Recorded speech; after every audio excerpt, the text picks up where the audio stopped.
Wenn Magie wirklich Unsinn wäre, warum hat man dann Menschen dafür verbrannt? Magie war nie harmlos oder Unsinn. Sie war gefährlich. Und das war auch der Grund, warum sie unterdrückt wurde.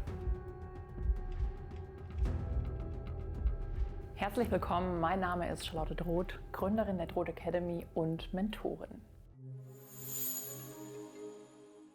Die Welt ist magisch, du hast nur verlernt zu sehen. Unsere Welt ist voller Symbole, Bedeutungen und Narrative. Sie ist durchdrungen von unsichtbaren Steuerungsmechanismen. Nicht durch offensichtliche Gewalt, sondern durch Bilder, Sprache und Wiederholungen. Marketing funktioniert so, und das kann ich sagen, denn ich arbeite im Marketing, und Politik auch. Und das ist Magie in Reinform. Angewandte Symbolsprache, um die Realität zu erzeugen. Napoleon sagte, es gibt nur 2 Hebel, mit denen man Menschen bewegen kann. Und das ist Angst und Interesse. Das klingt wie ein Satz aus der Vergangenheit, der ist aber aktueller denn je. Werbung nutzt Angst vor Mangel und Interesse an Zugehörigkeit. Medien setzen Narrative und die Sprache wird zum Werkzeug der Realitätserzeugung. Das nennt man übrigens Sprachmagie. Wer glaubt, das sei alles Quatsch, der verkennt die Wirkkraft solcher Mechanismen und ist wahrscheinlich Opfer derer, ohne es zu bemerken. Und genau hier beginnt Magie. Sie erkennt diese Mechanismen und verwendet sie bewusst. Nicht um andere zu manipulieren, sondern um sich selbst zurück in den Mittelpunkt seines eigenen Lebens zu stellen. Herrschaftswissen, warum das magische Denken unterdrückt wurde. Der Begriff Herrschaftswissen bezeichnet Wissen, das nicht allen zugänglich sein sollte, weil es Macht verleiht. In Ägypten war es den Priestern vorbehalten. In der Antike bestimmten Gelehrte, wer Zugang zum Wissen über die Sterne hat. Und im Mittelalter war klar, Wissen um Kräuter, Symbole, kosmische Zusammenhänge, das war gefährlich. Denn wer wusste, wie man mit Worten, Pflanzen, Bildern und Intentionen arbeitet, der war nicht länger lenkbar. Deshalb wurden solche Menschen verfolgt. Die Hexenverfolgung war kein dunkler Unfall der Geschichte. Sie war ein gezielter Angriff auf weiblich kodiertes, erfahrungsbasiertes und intuitives Wissen. Diese Frauen wussten, wie man mit der Natur lebt, wie man heilt, wie man mit der geistigen Welt in Verbindung tritt. Sie arbeiteten mit Zyklen, mit Symbolen und mit der Kraft der Vorstellung. Und genau das war bedrohlich. Denn eine Gesellschaft, die sich selbst versorgen kann, die sich als Teil eines lebendigen, großen Ganzen versteht, die braucht keine Autoritäten, keine dogmatische Kirche und auch keine zentrale Macht, die die Dinge für sie regelt. Deshalb wurden sie zum Schweigen gebracht, und zwar auf richtig üble Art und Weise. Divide et impera, teile und herrsche. Trenn den Menschen von seiner Intuition, dem Bewusstsein über seinen Körper und von der Natur. Sag ihm, dass Magie Aberglaube ist und mach ihn zum Konsumenten statt zum Schöpfer. Und du hast die Kontrolle über ihn. Die Mechanismen sind heute so präsent wie eh und je, nur sie sind subtiler.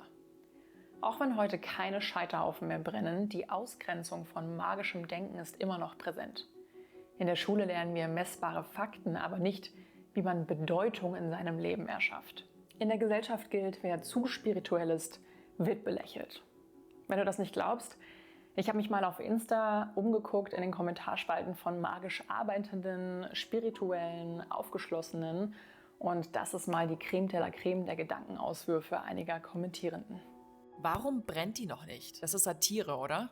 Oder? Wieso Salz in Form eines Pentagramms da rein? Bist du Satan? Du kommst noch auf den Scheiterhaufen in 300 Jahren oder so. Ach, geh doch wieder zurück in den Wald. Deiner Argumentation konnte ich folgen, bis du sagtest, du seist eine Hexe.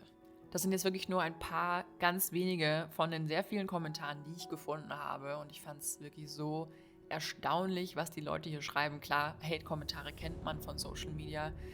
Aber gerade das hier mit den Scheiterhaufen und Verbrennung, dass das noch als bewährte Methode irgendwie angesehen wird, um diese Leute auszumerzen, die eben entsprechendes Wissen haben, dass dieses Wissen immer noch als etwas Gefährliches angesehen wird, was auf jeden Fall nicht verbreitet werden darf, finde ich ganz wild. Auch diese Aussage hier mit dem Pentagramm und Satan, da sieht man einfach, dass ganz viele Leute noch falsch informiert sind über diese Dinge. Das ist auf jeden Fall kein schöner Ort gewesen, in den ich mich da gerade begeben habe.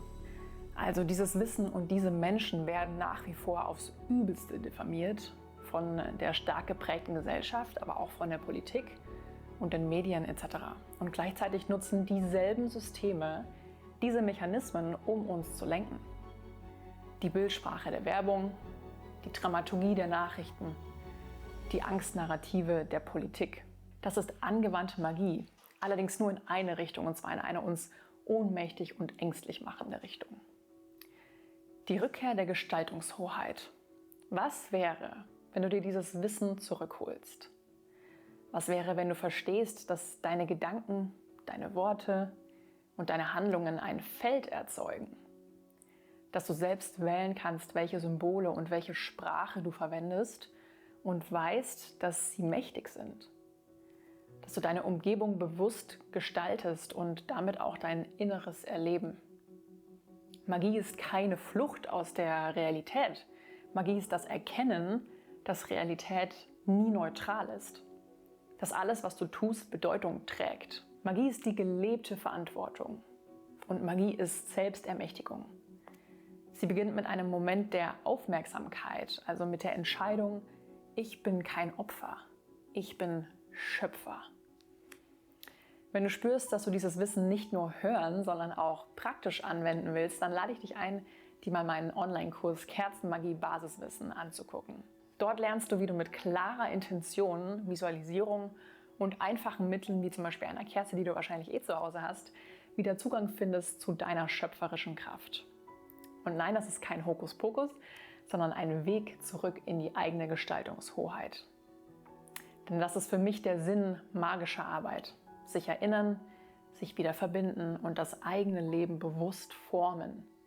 In einer Welt, die uns lieber lenken würde, als uns ermächtigt zu sehen. Das ist wahre Rebellion.